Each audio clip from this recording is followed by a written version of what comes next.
बोलायच्या अगोदर कशाला बोलायच्या अगोदर कशाला आणि त्यांचा आग्रह मला मोडवला नाही म्हणून या कार्यक्रमासाठी मी उपस्थित आहे आणि त्यांचा आग्रह मला मोडवला नाही म्हणून या कार्यक्रमासाठी मी उपस्थित आहे। बाबूशेठ पाटील हा एक भाग आहे आणि माझे सहकारी म्हणून काम करत असताना अनेक समाजोपयोगी कार्यक्रम त्यांनी या परिसरामध्ये राबवलेले आहेत। आज कबड्डीची स्पर्धा आंतरराष्ट्रीय दर्जावर देखील जाऊन पोहोचलेली आहे आणि त्याच्यामध्ये प्रो कबड्डीसारखा एक चांगला प्रकार ह्या कबड्डीमध्ये आला आहे। आज योगायोग असा आहे की आजच रत्नागिरी जिल्हा कबड्डी असोसिएशनची एक बैठक होती आणि या बैठकीमध्ये पंचांपासून खेळाडूंपर्यंत अनेक चांगले निर्णय आम्ही आजच्या बैठकीमध्ये घेतले। त्याच्यामध्ये राज्यस्तरीय पंचांचं शिबिर जे आहे ते पुढच्या महिन्यामध्ये रत्नागिरीमध्ये होतं आहे। आपल्याकडचे जिल्ह्यातले जे 161 पंच आहेत त्यांना देखील त्या शिबिरामध्ये आपण सामील करतोय। आपले खेळाडू जे आहेत त्यांना तंदुरुस्त कसं राहावं यासाठी जवळजवळ आपल्या जिल्ह्यातल्या 2000 कबड्डीच्या प्लेयर्सना आपण प्रशिक्षण देणार आहोत आणि म्हणून मला बाबूशेठना मनापासून धन्यवाद दिले पाहिजेत। हा जो रांगडा खेळ आहे हा अतिशय चांगल्या पद्धतीनं मातीत खेळला जातो आणि या मातीमध्ये ही कबड्डीची स्पर्धा आपण घेतली त्याबद्दल तुमचं मनापासून कौतुक आहे। पण खेळाडूंना देखील मला एक विनंती करायची आहे। आपण 8-15 दिवसापूर्वीचा एक व्हिडिओ सगळ्यांनी यूट्यूबवर बघितला असेल। फायनलच्या मॅचमध्ये पंचांचं न पटल्यामुळं पंचांबरोबर तर मारामारी झालीच पण दोन्ही टीमनी आपापसामध्ये देखील मारामारी केली। पंचांच्या देखील साक्षीने मी सांगतो आज मी कडक निर्णय घेतलेला आहे। याच्यामध्ये 4 प्लेयर हे प्रो कबड्डीचे आहेत। मी त्यांना आजच नोटीस दिली की त्यांच्यावर 3 वर्ष बंदी का घालण्यात येऊ नये। त्याच्या मला खेळाडूंना देखील एक विनंती करायची आहे की हा खेळ आंतरराष्ट्रीय दर्जाचा खेळ आहे। या खेळातनं संघामध्ये खेळता याच्यापेक्षा भविष्यामध्ये तुम्ही जिल्ह्याचं नेतृत्व करावं, राज्याचं नेतृत्व करावं, देशाचं नेतृत्व करावं ही माझ्यासारख्याची प्रामाणिक भावना आहे आणि म्हणून अशा पद्धतीनं खेळ खेळून दादागिरी करायची असेल तर मला असं वाटतं की वेगळे अजून क्षेत्र आहेत। पण आज मी ह्या संघाकडे बघितल्यानंतर बाबूशेठला सांगितलं किंवा या संघाकडे बघितल्यानंतर सांगितलं की अशा पद्धतीनं चांगल्या पद्धतीचे प्लेयर्स जे आज आपल्याला टीव्हीवर बघायला मिळतात ते या रांगड्या खेळाला नांदिवड्यामध्ये देखील बघायला मिळत आहेत। हे आपल्या सगळ्यांचं मनापासून कौतुक आहे आणि खेळाडूंनी देखील स्वतः खेळाडू वृत्ती आपल्यामध्ये वाढवली पाहिजे। एखादा प्रसंग आपल्या विरोधामध्ये जर गेला तर त्याच्यामध्ये दादागिरी करण्यामध्ये काही अडचण नाही, दादागिरी करण्यामध्ये काही अर्थ नाही, याच्यामध्ये आपल्याला अडचणी निर्माण होऊ शकतात। पत्रकारांना माहिती असेल की राज्याच्या स्तरावर कुस्ती स्पर्धा होती आणि कुस्ती स्पर्धेमध्ये अशीच मारामारी झाली। मारामारी करणाऱ्या त्या पैलवानाचं करिअर 3 वर्षासाठी बाद झालं।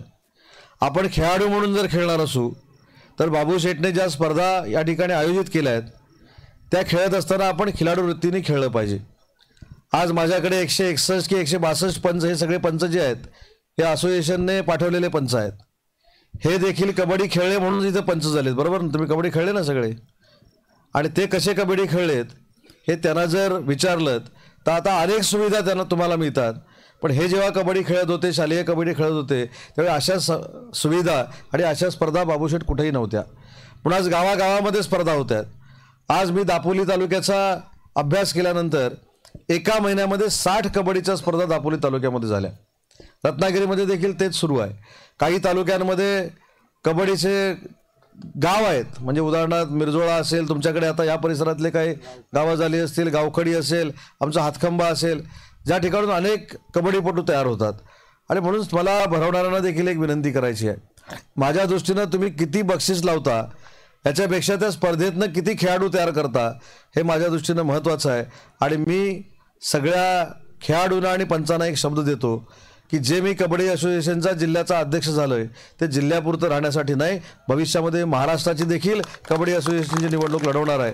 आणि याचं कारण आज मी राज्याचा उद्योगमंत्री आहे, मला कबड्डी असोसिएशनमध्ये जायची काही आवश्यकता नाही, परंतु 3 वर्षामध्ये बघितलं की आपल्या रत्नागिरी आणि विशेषतः कोकणातल्या खेळाडूंवर जो तिथे गेल्यानंतर अन्याय होतो तो जर दूर करायचा असेल तर आपण सगळ्यांनी एकत्र येऊन महाराष्ट्र कबड्डी असोसिएशनची निवडणूक लढवावी लागेल. यासाठी मी स्वतः त्याच्यामध्ये पुढाकार घेतलेला आहे. आणि म्हणून खेळाडूंना विनंती आहे की मी क्रिकेट असोसिएशनचा देखील महाराष्ट्राचा मेंबर म्हणून काम करतो. मुंबई क्रिकेट असोसिएशनमध्ये मी काम करतोय. टेनिस असोसिएशनचा तरी महाराष्ट्राचा अध्यक्ष आहे. आज कबड्डी असोसिएशन आपण आपल्या ताब्यामध्ये ठेवलंय. असे अनेक असोसिएशन हे आपल्या ताब्यामध्ये असल्यामुळं आपण त्याला काहीतरी ऊर्जावस्था आणण्याचा प्रयत्न करतोय. आणि म्हणून पंचांना आणि खेळाडूंना मला एक विनंती करायची आहे की ज्याचा उल्लेख मगाशी मी केला, अशा गुणांमुळं अनेक खेळाडूंचं करिअर बर्बाद झालेलं आहे. त्याच्यामध्ये रत्नागिरीतले देखील आहेत, नावं फक्त मी घेत नाही, जे आज आंतरराष्ट्रीय दर्जावर खेळले. योगेश बरोबर आहे ना, आंतरराष्ट्रीय दर्जावर खेळले असते, परंतु अशा गुणानं त्यांना आपल्या गावातच थांबावं लागलं. आणि आज आमच्या कबड्डी असोसिएशनचे कोणतरी समन्वयक म्हणून काम करतायत, कोणतरी पंचांचे प्रमुख म्हणून काम करतायत. म्हणून मला खेळाडूंना विनंती करायची आहे की तुम्ही ज्या शरीरयष्टी कमवून हा कबड्डी खेळ खेळताय त्याच्यामध्ये आपल्यामध्ये नम्रता असली पाहिजे. आणि नम्रता जर आपल्यामध्ये असेल तर आपण भारताचं देखील नेतृत्व करू शकतो. एवढी कबड्डीची ताकद या रत्नागिरी जिल्ह्यामध्ये नक्कीच आहे आणि त्याला नक्की ऊर्जावस्था माझ्यामार्फत दिली जाईल, हा एक मी आपल्याला शब्द देतो.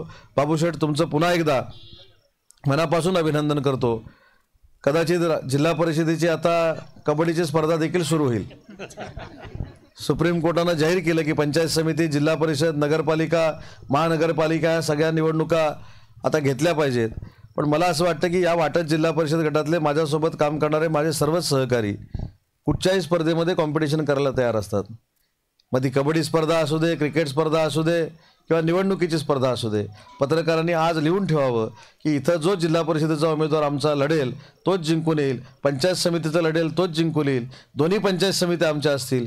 हे बाबू पाटील आणि माझ्या सर्व पदाधिकाऱ्यांच्या साक्षीनं मी आपल्याला सांगतो. आज अतिशय चांगल्या स्पर्धेचं दर्शन घेण्याची संधी बाबूशेठ तुम्ही मला दिलीत, परंतु शनिवारचं असं बोलवत जाऊ नका, रविवार किंवा बुधवारचं बोलवत जा. बाबूशेठ पण हुशार आहे, जास्त लोक असली की शाकाहारी करायचं. पण उद्याच्या तयारीत आपण नाही ना, आज शनिवारमध्ये आपल्याला भागवून टाकलेलं आहे. त्याच्यामुळे बाबूशेठ तुमच्या दिलदारपणाला देखील मी मनापासून सलाम करतो. अनेक चांगले कार्यक्रम बाबूशेठने या ठिकाणी परिसरामध्ये भरवलेले आहेत. प्रमोद गाडगे देखील चांगलं काम करतायत, आमचे सगळेच आमचे सहकारी चांगलं काम करतायत. तर त्यांना चांगलं काम करण्याची बुद्धी कायमस्वरूपी अशी मिळत राहो ही देखील ईश्वरचरणी प्रार्थना करतो. कबड्डी स्पर्धा चांगली भरवली त्याबद्दल बाबूशेठ तुमचं देखील अभिनंदन करतो. आणि हा परिसर सगळ्या शेठ लोकांचा आहे. बघा, कुठचं पण नाव घ्या त्याच्यासमोर शेठ, नामदेव शेठ, आदेश शेठ. फक्त आता पावरी सर तुम्ही शेठ लावलेलं नाही वाटतं अजून. त्याच्यामुळे सगळी शेठ लोक आहेत. त्याच्यामुळे या शेठ लोकांनी जर जास्त आपल्याकडे सगळं झालं असेल तर माझा प्रचार करण्यासाठी अशा स्पर्धा अन्य गावांमध्ये देखील घ्यावा. कारण मी शेठ लोक आहेत. जसं आपण म्हणतो की आता मिरजोळा आमच्या कबड्डीचं पंढरी आहे, तशी शेठ लोकांची पंढरी म्हणजे आमचा खंडाळ्याचा नाका आहे. सगळे शेठ. त्याच्यामुळे या शेठ लोकांना मी जाम घाबरून असतो. म्हणून आधी यायचं की नाही पण ठरवत होतो, ते नांदिवड्यात यायचं होतं म्हणजे अजून शेठ लोकांची भीती. पण बाबूशेठ अतिशय चांगला कार्यक्रम तुम्ही या ठिकाणी केला, तुमचं मनापासून मी अभिनंदन करतो. आणि भविष्यात पक्ष बाजूला ठेवून या मुलांसाठी, या खेळाडूंसाठी जे जे काय आपल्याला करावं लागेल ते आपण 100% करू हा शब्द देतो. पुन्हा एकदा तुम्हाला शुभेच्छा देतो. आणि ज्यांनी या संयोजनामध्ये भाग घेतला त्यांचं देखील कबड्डी असोसिएशनचा अध्यक्ष म्हणून मनापासून कौतुक करतो. दोन्ही संघांना शुभेच्छा देतो आणि माझं मनोगत संपवतो. जय हिंद, जय महाराष्ट्र. साहेबांच्या सर्वप्रथम पंच पॅनलच्या वतीने मनापासून